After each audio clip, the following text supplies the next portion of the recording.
Geneviève Cloutier est professeure adjointe, notre prochaine intervenante à l'École supérieure d'aménagement du territoire et de développement régional, l'ESSAD, de l'Université Laval. Donc, elle travaille beaucoup sur les formes de participation publique en aménagement, en urbanisme. Elle travaille également sur la question de l'adaptation des villes au changement climatique. Elle fait partie d'un nombre considérable de réseaux. Et Geneviève va venir nous parler, en fait, des perspectives, enjeux et opportunités. Bon, je pensais que tu avais un titre plus singulier, mais ce n'est pas le cas. Donc, Geneviève Cloutier, mesdames, messieurs. Merci beaucoup. Je suis très heureuse d'être ici avec vous. Merci de cette invitation. J'ai effectivement repris le titre qui est au programme parce que ce titre m'interpellait. Je me suis tout de suite demandé si effectivement il y avait des nouvelles réalités territoriales. Marc Deconinck a explicité la raison du choix de ce titre. Il a même souligné le fait que plusieurs années durant, il y avait eu des nouvelles réalités territoriales. Donc, un clin d'œil, une remise en question de ce titre, puisque par définition, il me semble, les réalités territoriales sont toujours en renouvellement.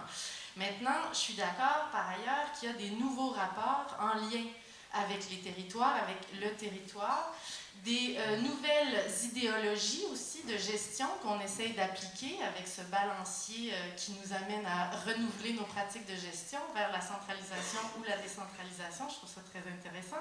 Mais aussi, il me semble, des nouvelles formes d'action collective et c'est là-dessus que j'aimerais vous entretenir pour les prochaines minutes. Parce qu'il me semble donc qu'on assiste à une certaine fragmentation de cette action collective qui engendre plus de pratiques informelles et qui est aussi fragmentation portée par ce caractère plus informel que jamais dans les relations. Il y a toujours, depuis toujours, c'est-à-dire l'action et les débats s'illustrent sur différentes scènes, c'est pas nouveau, vous le savez encore mieux que moi. Madame Dupéré tout à l'heure parlait justement de ces différentes scènes, de ces réseaux, du caractère réticulaire de l'action et de l'action des organisateurs communautaires notamment. Donc différentes actions sur lesquelles on débat justement de la pertinence d'un troisième lien entre une rive nord et une rive sud, du déménagement d'un hôpital, de la préservation d'un bâtiment patrimonial, différentes scènes qui correspondent aux journaux, à la télévision, mais aussi de plus en plus aux réseaux sociaux, aux médias sociaux, aux commissions parlementaires, mais aussi aux consultations dans les hôtels de ville. Ces scènes font interagir des acteurs qui sont eux-mêmes variés, des représentants des ministères de la santé et des services sociaux, de la culture, de l'environnement, comme des directeurs ou des professionnels municipaux, comme des représentants des centres de services en santé et services sociaux, mais aussi des organismes un peu moins institutionnels ou en voie de l'être, des conseils de quartier par exemple, ou des maisons de quartier peut-être, et de plus en plus des individus qui deviennent eux aussi des acteurs, mais sans être strictement ou formellement affiliés. Des individus non regroupés qui s'illustrent, si on veut, un peu comme des électrons libres, mais qui aussi créent du collectif, qui mènent ce qui est intéressant de voir comme une action collective individualisée. Tout n'est pas nouveau, évidemment. Il y a des dénominateurs communs qui persistent entre l'ancienne forme d'action collective, ou en tout cas l'action collective plus traditionnelle, celle des mouvements sociaux. Avec cette action collective individualisée, on cherche encore à changer les choses pour le mieux, à améliorer les milieux de vie, à bonifier nos conditions. Et dans les deux cas, cette volonté de changement-là, elle est aussi mue par ce que Martine Dupéré, encore une fois, appelait le monde vécu. En tout cas, moi, je l'appelle le monde vécu, l'expérience, les connaissances, ce qu'on voit autour de nous dans notre quotidien. Cette volonté de changement, dans les deux cas, donc, elle est portée par une expérience ancrée dans le local. Par contre, ce qui est un peu plus évident comme différence, c'est que la force structurante de cette mobilisation-là, le moteur, est moins associée à une identité commune, à une idéologie commune, celle des grands partis politiques, des syndicats, des grands mouvements ouvriers ou autres qui pouvaient nous porter en tant que collectif. Elle est moins donc associée à cette question identitaire qu'à une question qu'à des modes de vie qu'on partage. Donc, on est végétarien dans le quotidien, on est végétarien individuellement dans nos choix de bouffe, dans nos choix de vie. Et c'est ce qui nous structure dans notre mobilisation. On est écologiste de la même façon. Évidemment, il y a toujours possibilité de se retrouver, de se rassembler et de collectiver, d'agir en collectif. Mais c'est davantage l'individu qui devient l'unité d'action de cette action collective individualisée. La question, le développement des technologies de l'information et des communications fait justement en sorte que cette collectivisation, elle s'affranchit de l'espace et du temps. Donc je peux être, moi, comme féministe, végétarienne et écologiste, davantage proche d'un collectif international, de mes consoeurs en Inde, de collègues qui partagent une partie de mes valeurs et de mes principes de vie, donc qui sont peut-être moins écologistes, mais tout autant végétariens. Et ça me permet justement de ne pas être strictement dans l'action dans mon quartier, dans ma MRC ou dans ma région, mais de travailler à une autre échelle, en communiquant, en échangeant des informations, en se mobilisant même le jour J, c'est-à-dire le 22 mars, on sort où on éteint nos lumières tous en même temps, même si on n'est pas strictement dans la MRC de Port-Neuf. Ça traverse donc les frontières temporelles et spatiales. Néanmoins, l'espace reste, comme pour les mouvements sociaux, un instrument, une scène d'action. Or, ça c'est sans conteste, mais aussi un instrument, tout comme pour les grands mouvements sociaux. Et en plus de ça, s'ajoute une valeur particulière à cet espace. Donc, il y a un petit paradoxe. On est affranchi de l'espace et du temps, mais en même temps, notre action s'incarne dans cet espace. Notre action et notre mode de vie devient porté par l'espace local.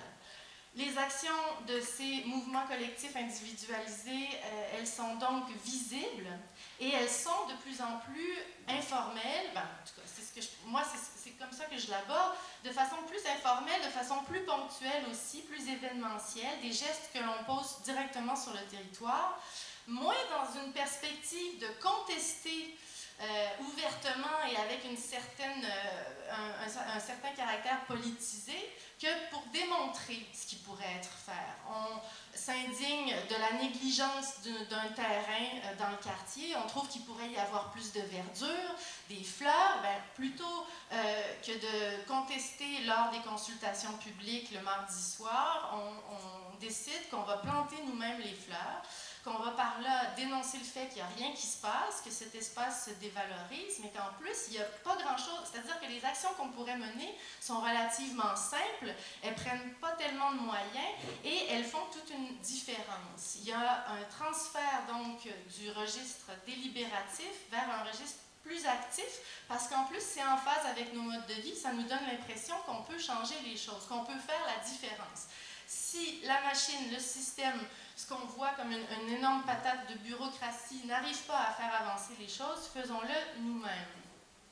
L'urbanisme tactique, ou ce qu'on appelle aussi l'urbanisme que l'on fait soi-même, le do-it-yourself urbanism, est une très bonne illustration de ce genre d'action. Par justement l'installation de placotoirs ou de bancs dans un espace public qui est passant mais qui est plus ou moins bien aménagé, on va dire aux autorités, aux responsables municipaux qu'on pourrait faire quelque chose et que ça pourrait être facilement efficace. Donc on remet en question la structure d'autorité, donc les référents institutionnels, mais on le fait en douceur, sans trop crier. Puis en plus, là est un autre paradoxe, de manière à séduire, dans plusieurs cas, ces administrations locales ou ces institutions. De plus en plus, on voit les municipalités travailler sur des guides à l'intention de ces acteurs collectifs individualisés, notamment les urbanistes tacticiens, pour leur dire comment ils pourraient faire leur action informelle hors cadre institutionnel. Il me semble qu'il y a là un paradoxe très intéressant qui nous indique que cette action-là, elle porte et qu'on a envie peut-être de la contrôler.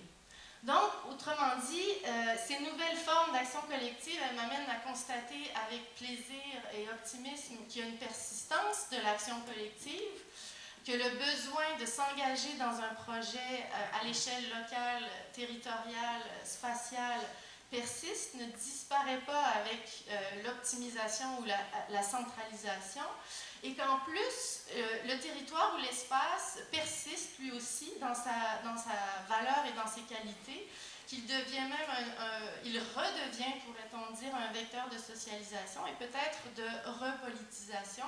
Mais le point d'interrogation, c'est que c'est peut-être aussi un vecteur de dépolitisation. La question reste en suspens. Donc, cette pratique de la citoyenneté active, elle s'incarne dans le quotidien, dans les modes de vie, de manière plus fluide, plus fragmentée, un peu à l'image de l'action publique, peut-être, on pourrait dire. Et la pratique, cette pratique-là, contemporaine de la citoyenneté active, elle n'est probablement pas donnée à tout le monde, justement parce que ça prend certaines ressources, certaines compétences, du temps, des façons de faire, même une certaine confiance en sa capacité d'agir et d'intervenir dans l'espace public. Et on constate qu'il y a probablement de plus en plus même l'investissement de ce champ d'action par une élite de compétences, qui est probablement, pourrait-on ajouter aussi, une élite urbaine dans bien des cas. En même temps, je le disais, si on agit davantage de façon informelle et ponctuelle sur notre rue, sur la placette au centre de la municipalité, on est peut-être en concurrence avec ce qui se passe dans les processus participatifs plus traditionnels, dans les audiences publiques, dans les processus de consultation qui sont administrés par les comités de citoyens, etc. Donc, il y a peut-être un risque de polarisation des groupes sociaux, une concurrence entre les structures d'action qui ne se fait pas nécessairement à la faveur des moins favorisés. Puis en même temps, il y a ce risque que parce qu'on agit dans le quotidien, on est protégé ou on lutte réellement contre des problèmes qui sont par contre d'origine structurelle. Dans ce contexte, il me semble que les organisatrices et les organisateurs communautaires ont un rôle, une figure centrale, charnière, pour justement rester à l'affût, continuer à servir d'yeux, d'oreilles, d'épaules sur et dans l'espace, sur et dans le territoire, pour justement faire des liens, nourrir ce réseau, servir de racines pour faire grandir les arbres, repérer les groupes et les individus qui voudraient agir mais qui sont moins pourvus de ces compétences plus techniques et susciter des échanges ou des rencontres entre ces différents mondes vécus, espaces vécus. C'était une position un peu à côté, mais qui vous amène, j'espère, à réfléchir justement à cette transformation de l'action collective, y compris dans les micro-espaces. L'action collective, elle se fragmente, mais elle persiste. Sa prise en compte, son animation et son organisation passe par un fort ancrage dans le territoire, au sens propre comme au figuré. Ça, c'est le bottom line, comme dirait Robin. Merci de votre attention.